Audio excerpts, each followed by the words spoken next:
OK, let's get some expert analysis now. I can speak to a guest, and I must apologise in advance for my pronunciation. We haven't had a chance to speak ahead of this interview. Dr. Eytan Cohen Yanarocak is a Turkey expert at Tel Aviv University. Thanks for your time.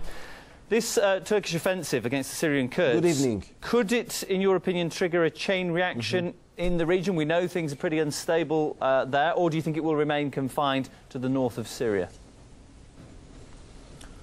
Okay, first of all, I need to tell you that recently, before coming to your studio, I heard Mr. Recep Tayyip Erdogan's statement that this operation now is only limited with the Afrin region, but then he also concluded that it will also, they will also continue to the Manbij region, since the US did not fulfill its promises to the Turkish government.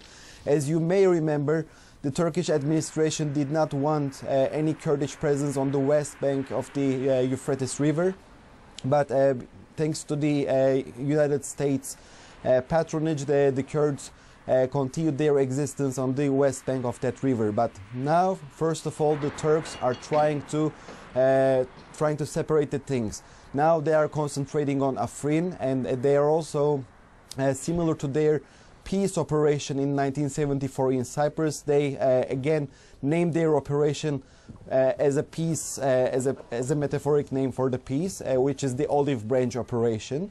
They are claiming that this operation will bring peace to the region. To what extent do you think this has all been triggered by the US announcing the creation of this border security force? A lot of experts we've said have said this was the catalyst. Russia's been more general and said they blamed irresponsible US policy in the region. What's your opinion? Well, let me tell you like this way. When I'm looking at the Syrian map, I do see some different players, right? So PYD-YPG is the natural ally of the United States, since United States would like to go back to Syria and see this northern Syria region as a bridgehead. And in this regard, since Russians are there, since Iranians are there, since Turks are there, also United States would like to go back there. And in this regard, we see that the US is bringing reinforcements, bringing arms to the PYD-YPG, which from the Turkish point of view, it's a terrorist organization. Turkey sees PYD-YPG as the extension of the PKK. So from their perspective, it's a very important breach for their national security. And of course, from the American point of view, it's a must to arm the Kurds. But from the Turkish side, it's something unacceptable.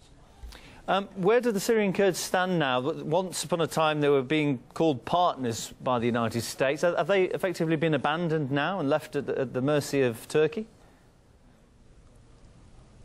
Well, I must admit that when I'm looking at the map, I see there are two different regions: Afrin, Manbij, Kobani, and Kamishla region, right?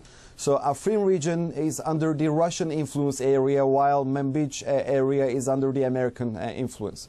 So unless the Turkish armed forces will launch another military operation against the Manbij and Kobani region, I still think that it's too early to declare the honeymoon between the end of the honeymoon between the Americans and the Kurds.